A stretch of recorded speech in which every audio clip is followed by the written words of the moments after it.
mine that works at Tesla hit me up and said, Alejandro, would you like to try the Model Y? I was like, dude, absolutely. I've never had one. I want to know how good it is. Mind you, he sent me the one that Elon Musk and Jay Leno were driving. So I'm just gonna leave that, which, thank you very much, by the way. I would have never asked for anything better. I feel like my ass has been blessed. Moving on, because I got the Taycan from Porsche, this coincided like in a back-to-back delivery of electrics, and it really made me open my eyes to show you guys through the Model Y what are the big differences and what is Tesla focusing on compared to Porsche. And then we can assess all the stuff together and at the end talk about what really makes them different. I want you guys to see how Tesla shines through the Model Y.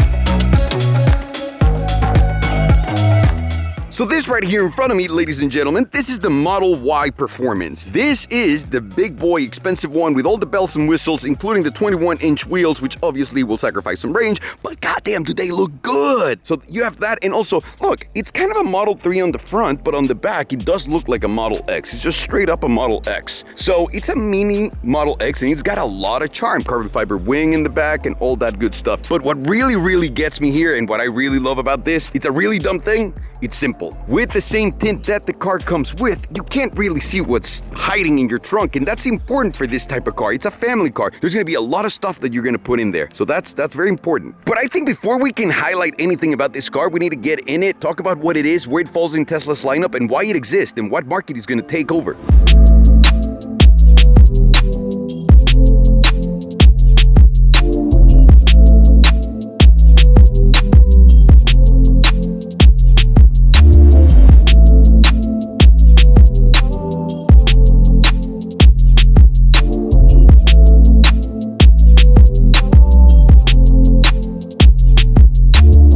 So before I explain the two versions that exist of this car, and there's a third one coming out, I think it's very important for us to understand where exactly this car stands in the model lineup for Tesla. And it's rather simple, right? The Model 3 is the everyday car, small sedan that everybody can get in, but this is the actual crossover of that car. It's just a bigger version of that car, and it's more practical. That's basically what we're looking at. And why? Why make this, right? Everybody's asking. So the real reason is rather simple. Right now, the trend in the car world has been, at least from the customer point of view and from the constructor point of view, that SUVs and crossovers are actually taking over sales for everything. Nobody just wants a regular car anymore. Nobody wants just a sedan. No one wants a middle-sized car. They actually want crossovers. They want a family car where they can fit in everybody and also all the shit that they're gonna take with, and a car that can take them from A to Z. This car is exactly that for Tesla. And now, there's two versions right now of this car, the extended range and the performance. The extended range is all-wheel drive. It has 315-mile range, and it'll set you back about $53,000, which is not bad considering what it can do and all the stuff that you're about to see. And now the performance version also has a range of 315 miles. It's all-wheel drive, and it costs $61,000. The difference on that one is you can get an upgrade, which makes it a performance, and then the range goes down to 280 miles, and you can accelerate in this one from 0 to 60 in 3.5 seconds. Now, they haven't confirmed if they're going to do the same thing as the performance Model 3, which was incredible on the track, but I would love to see that shit. So if Tesla's watching this, which I'm sure they're not, you should do that. Someone influential tell them, please. So again, the performance will do 0 to 60 in 3.5 seconds. But then you have the extended range, which is, again, $46,000 and can do it in 4.8 seconds. Let me tell you something. That's super fast. That was Ferrari 360 fast. So, you know, you can have those. Or now the third one that's coming, which is honestly the one that's going to make Tesla so much money that's going to be unfair, is going to be the one that's going to be rear-wheel drive, a shorter range, and it's going to be around $40,000. That's when you're really competing in a market and taking people away from a regular car and bringing them into this, the electric world, because we're getting there with prices, people. That's fucking right. So this is not about me. This is about this car, and let me show you what makes it so epic.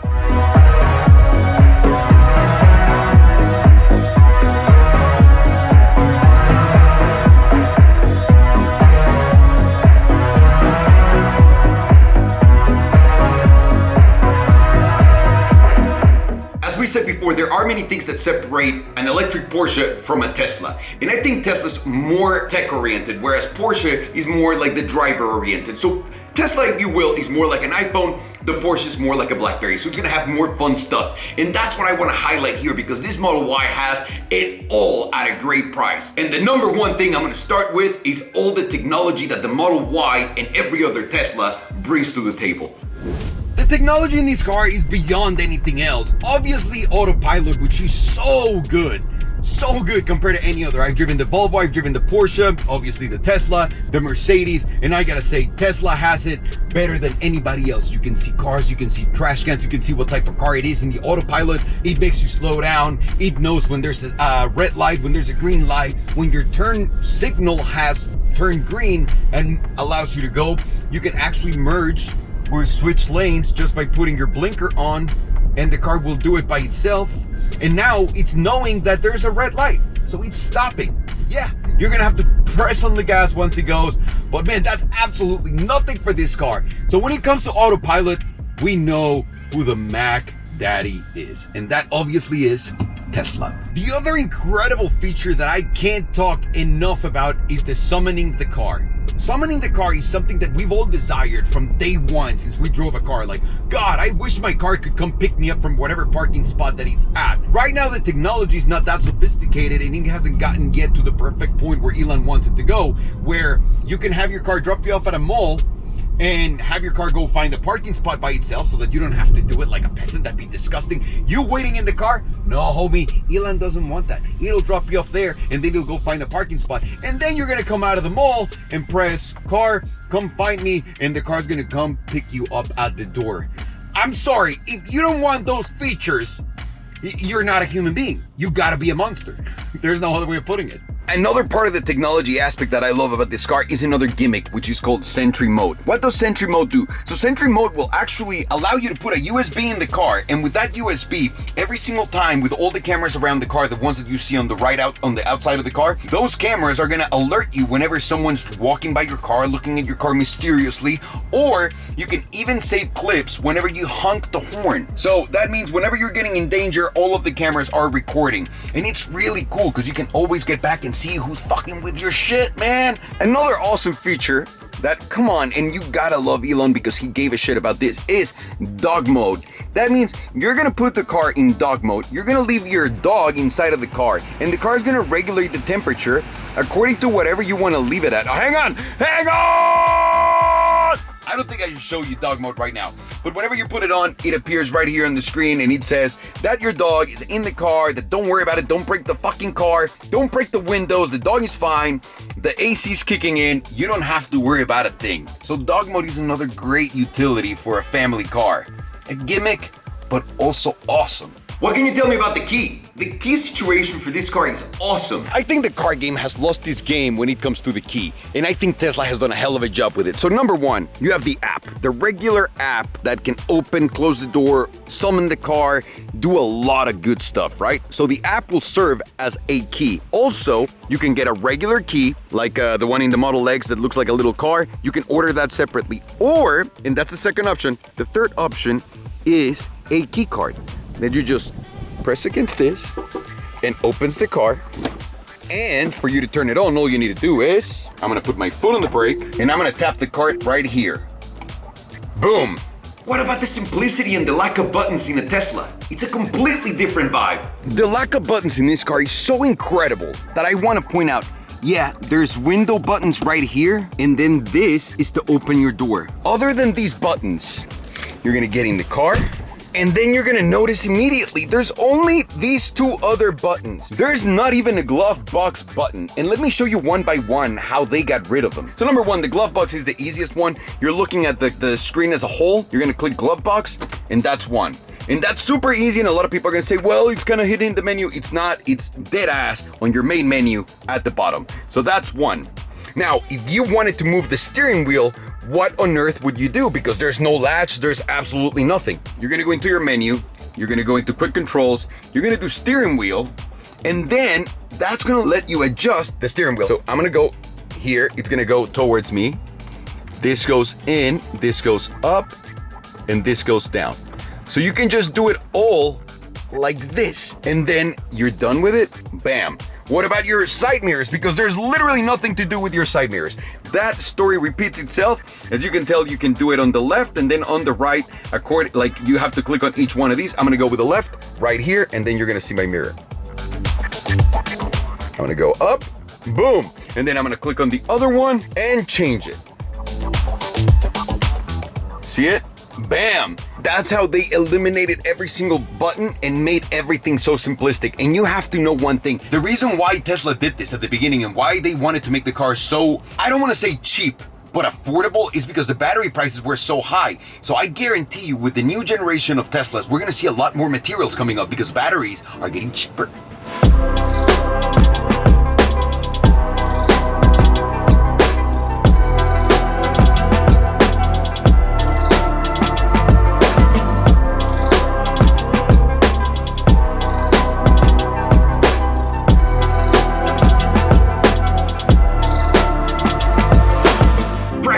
Is a big point, and you have to highlight it in the Model Y because, my God, the Model Y just really does it fantastically well for the size of a car that it is, and it really shows you what Tesla's focusing on. We need to talk about cargo space, but we're going to talk about just space in general, right? So number one, everywhere you get in, there's somewhere to put something. That does bring a lot of value because we do, and as families, carry a lot of things with us. I don't know why, but we do. So you got two cup holders right here, and then right here you have two little doors that open magnetically. So all you need to do is push it a little bit, boom, and then it opens. This is where you can charge your phone. And right here, I literally put a lot of stuff right there. And now a lot of people are gonna be wondering, well, Alejandro, how the hell do you open the glove box if there's no buttons? Well, don't worry about it. There's a Glovebox button right here. And you also have a pretty decent glove box. And on the other side, that repeats itself. Obviously, you have another one of those. And on the back, you also have them on the rear doors. Obviously, cargo space is one of the most important ones, and let me tell you guys, right now, I really feel like a midget. That's how I drive, so right here. And then this is all the space that I have. Holy shit! Now, this is a lot of space for such a small car. It makes no sense. It actually really makes no sense. And what's even better, you can actually open this right here. There's some cup holders for you to put your stuff. Let's say that you're really tall and you don't fit in here. All you need to do is press this, and then the seat reclines, and everybody fits. What? All right, now let's open the frunk, and let me show you guys what a frunk looks like. This is an actual frunk. You see the space? It's so much more tinier than any other one, but it's still huge. So, I mean, it's not the biggest thing. You're not gonna put a big suitcase in here, but I don't think you're gonna have to, because, let me take you to the back. I want you guys to see this. Look at the amount of space that you have on the back. Not only that, you can put stuff here that you don't want rolling around. You can actually open this and even have more space down there. And as if that was not enough, you can actually also take these down like this.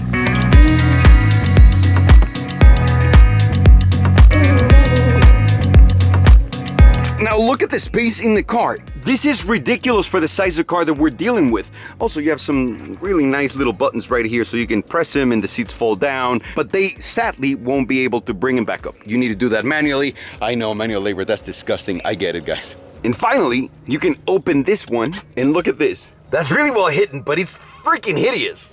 But it's really well hidden. Practical enough for you? That's 4 times more storage than a Model 3 4.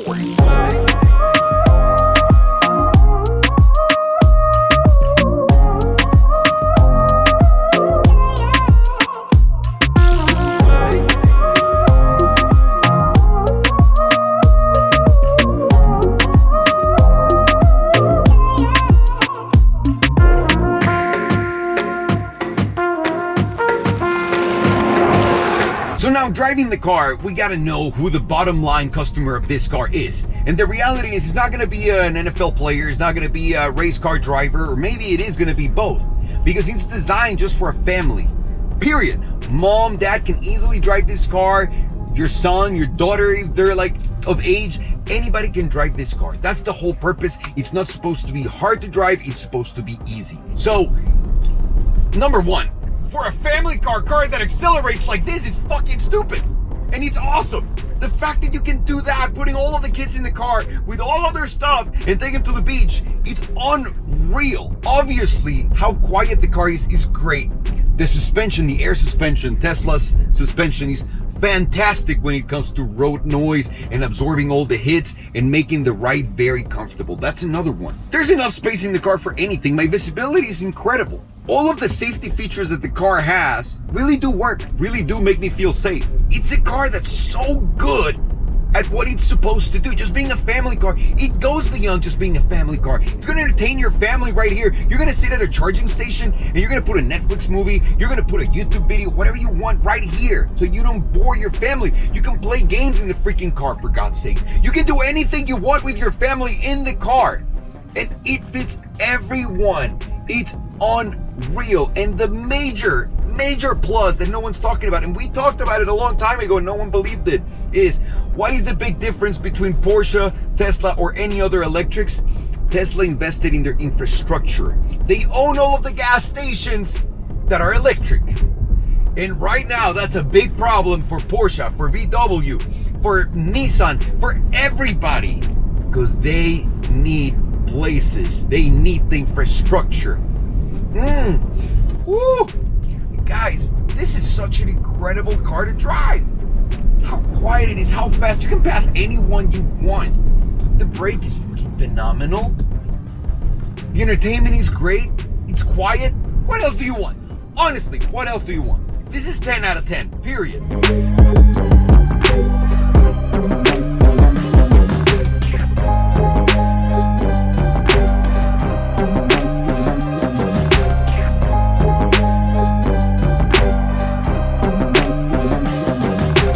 And of course, there's some stuff that we're not gonna like. Here are those details. The first weird thing is because I found it by accident. I try to open the door pulling on this latch, and apparently the car is not happy with it.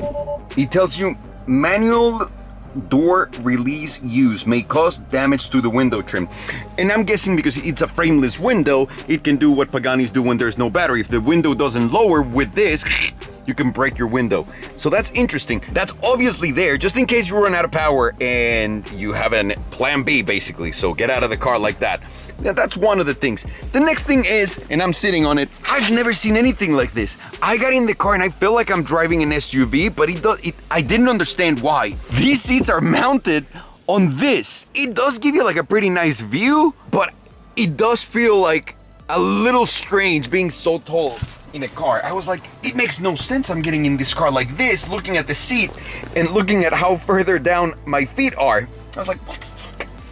This is the answer. And here's a little thing that got me thinking. They're saying this car is gonna have a third row of seats, kind of like the Model X. But you guys tell me where on earth they're gonna be able to fit those. You're gonna have to like sit people either on the back.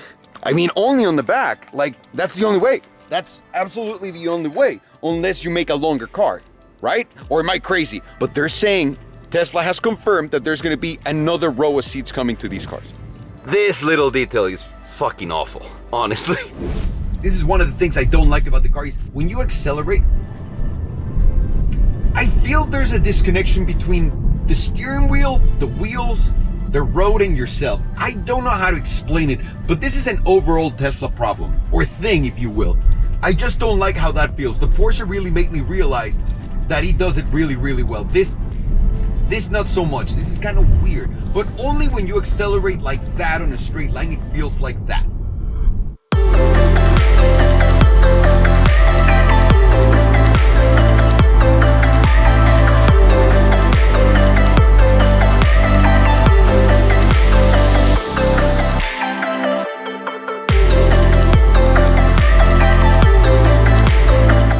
So now that you saw all the stuff that makes the Model Y so awesome, you can see the actual difference between a Tesla and any other electric car. And this is what makes him so unique and so special.